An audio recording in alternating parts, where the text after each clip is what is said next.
Good evening. Good evening. Thank you so much for coming. So I'm going to start off with a poem about getting unstuck, because I got kind of stuck this last year and a half. I go through seasons anyway of creativity and absolute lack of creativity, but this was more than that, this past sort of period. It felt not only like, a drought of ideas and words and things, but also into sort of a drought of inspiration. And then it gets to the worst part, which is there any point in doing this? Does it matter? So this is called How to Write Again. In my 30s, something that rarely happened, something private and frightening and difficult, began to happen regularly. I would come awake enough to know that I was not breathing and I couldn't move. I would want, of course, to sit bolt upright and gulp in lungfuls of air, but the paralysis was complete. As seconds ticked by, I would grow more alarmed, my heart kicking at my ribs, and I somehow knew that if I could just move any part of my body, I could break the spell and breathe again and wake up. But I was so disconnected from my body that to move any part of it was like levitating an object on the other side of the room. I might choose my right thumb, thinking that even though it felt like the strain of lifting a piano, if I could just bend it, I'd be all right. I'd make it through. In the same way, I know if I can just imagine one line, one phrase, one word, and write it on a slip of paper to put in my wallet until I get home from work, a poem can be birthed, and I'll be all right. I'll make it through.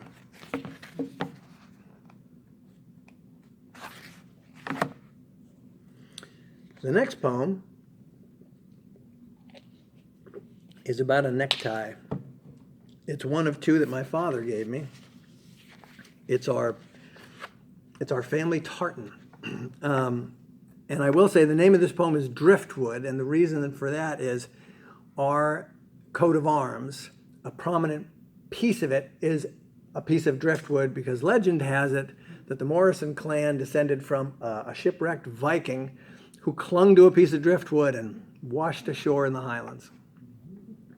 Driftwood. My father never made it to Scotland. In fact, as far as I know, he never made it back to the city of his birth, Toronto. So the Scots clan neckties must have been a gift from someone more well-traveled.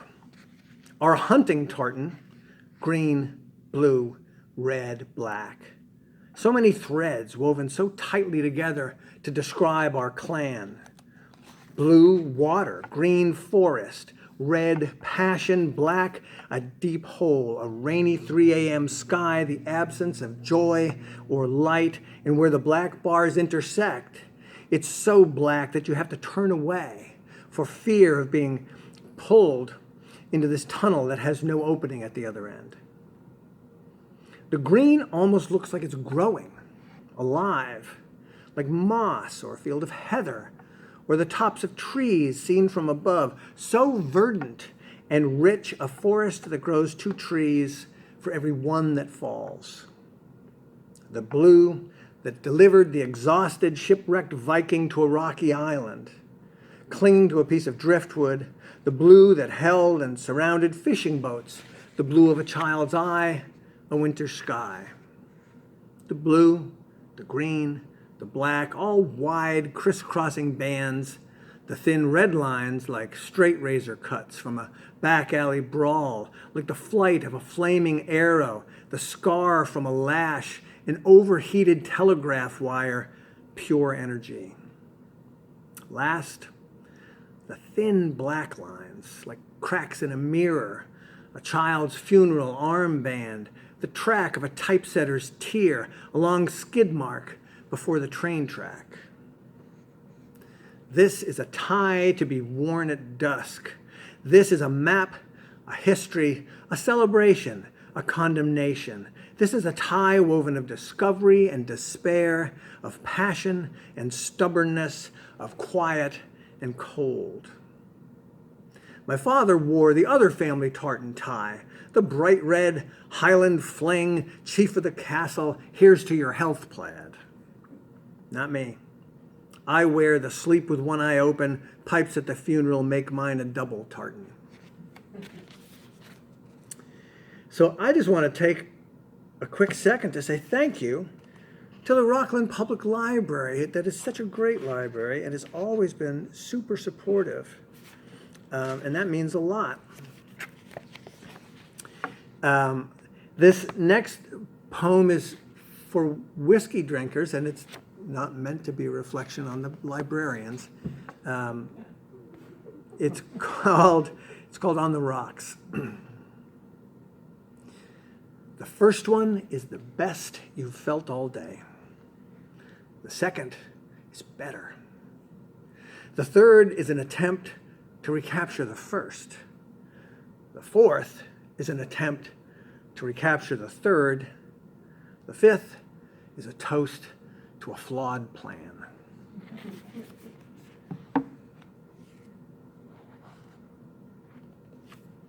So this next one, sadly, is a true event.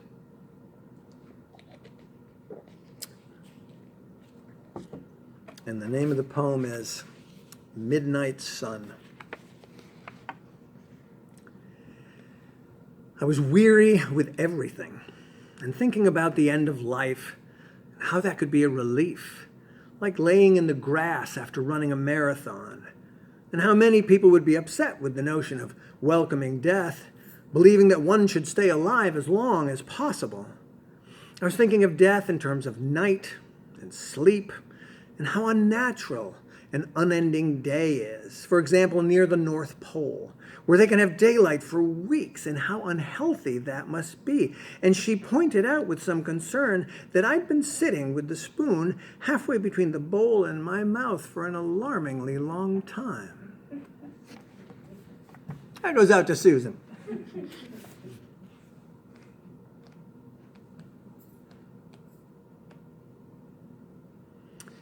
Okay, here is a poem that comes to us from the internet, which pains me to say, but here we are. You know, if this was 100 years ago, maybe I would have read something in a newspaper and been inspired, but nope. This is a YouTube video. The name of the poem is Demort Apparatus, which is Latin for the death of a machine.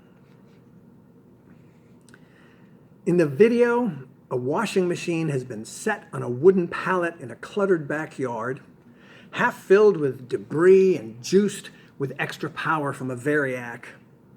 It started spinning, possibly sensing that something was not right, but trying to go about its business. It shuddered, it rocked, faster and faster, determined to complete its cycle. Pieces, starting with the door, shook loose and flew off, exposing more of its workings.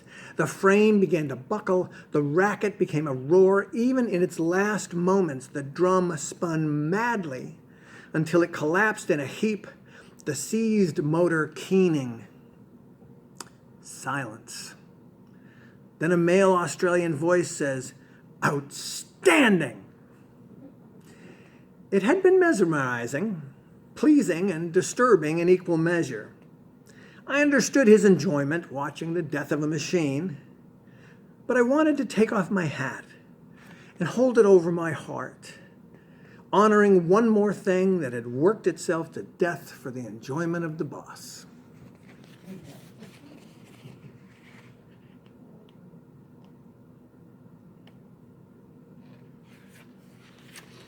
I don't know if everyone in this room knows who Wayne Delano was. I know you do. Wayne Delano was a wonderful local musician, saxophone player who was a force of nature. I mean, he just could blow. And he was a good guy. And he died this past year, unexpectedly.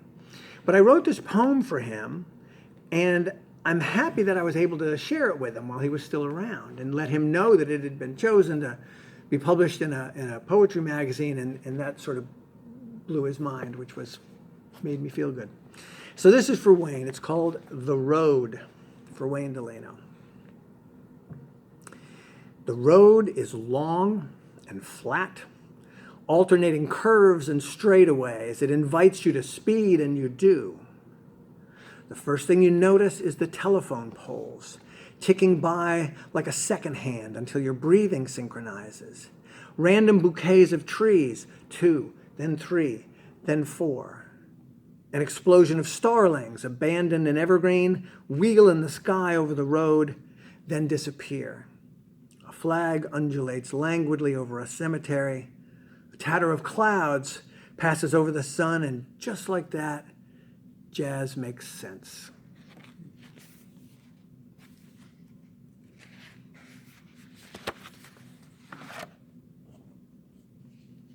Does anyone remember Dragnet?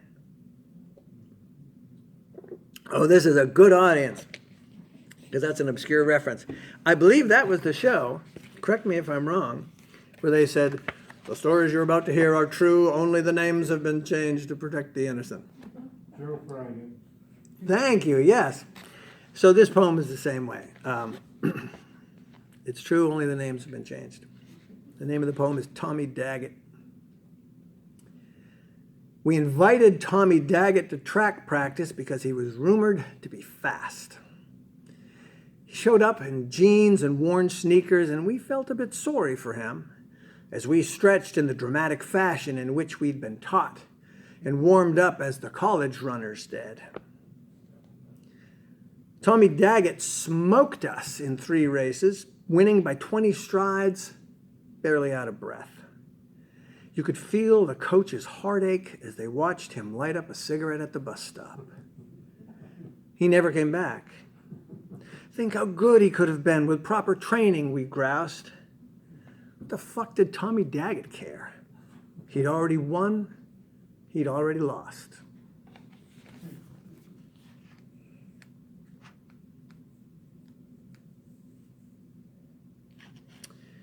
I was brought up in a house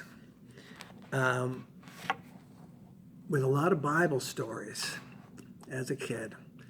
And over time, not really meaning to, but one by one I've rewritten them so they suit me better.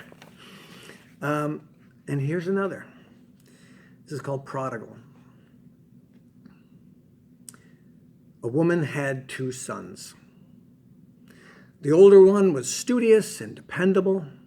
The younger one wild and dreamy. The older one focused on the task at hand, and if he dreamed of respect and success, which would surely come his way. The younger son had waking dreams, visions bursting with sound and color. The younger son had questions. It occurred to the younger son that he was not contributing to the household. He felt like a changeling, like he was in the wrong tribe. He would find no answers there. He went to his mother and tried to explain. He asked for the money she had saved to put him through college. Even though he couldn't find the words to describe the restlessness and longing in his ribs, she already knew it. She had been expecting this day. She gave him the money. Please be careful, she said. The older son watched silently. He wouldn't complain, but he'd been seeing this all his life. And he knew what it meant, more work for him. The younger son took a bus to Austin, Texas, waiting for good fortune to find him and reward him for his artfulness and daring. He moved in with a painter, living as he had always wanted until the money was gone and she made him leave. He worked as a dishwasher, a road flagger. He slept in parks and under overpasses. He scraped together enough money for a bus ticket home, rehearsing his shameful speech to his mother, begging her to take him back. The older son, looking out the window, said, "He's back. Someone just let him off in the corner." "Is that so?" she said. The younger son dropped to his knees and tearfully began his plea. She cut him off. "Get up and take a shower. Supper's in an hour." She caught the older son's eye and shrugged. He nodded.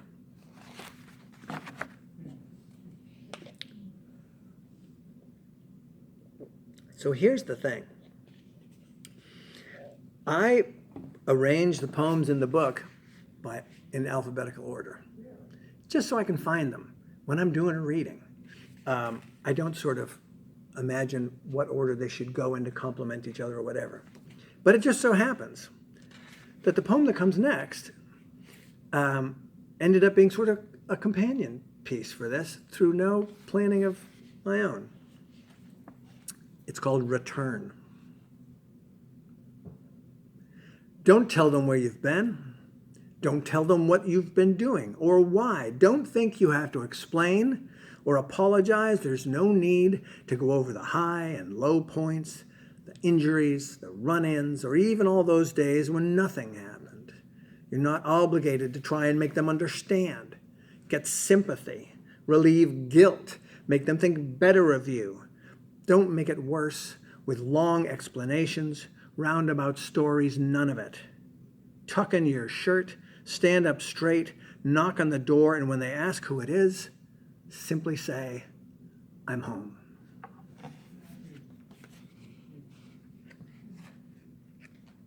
Funny how these things work out, isn't it?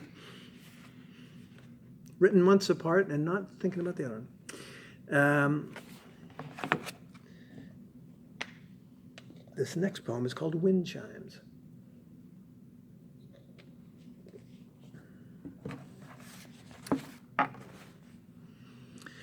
The wind is practically picking a fight. The sky is the inside of an oyster shell. I think I've had too much coffee. It's a Monday, of course, a never-ending Monday afternoon. I am weary to my marrow of masks and distance and disregard for others. You know what I wish? I wish my house had a smoking room, like the Victorians did, all done up with Moroccan fabric and lamps with colored glass shades. I'd have a glass of brandy and sit in a tufted chair. I'd have a book with a beautifully tooled leather cover.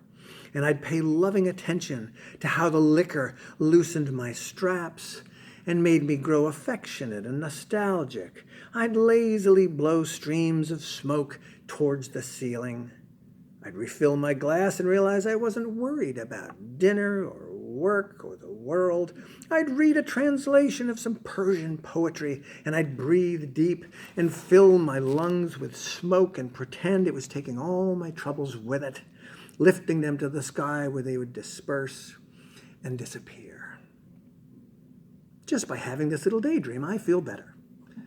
I don't miss the sun, and I like what the wind is doing with the wind chimes.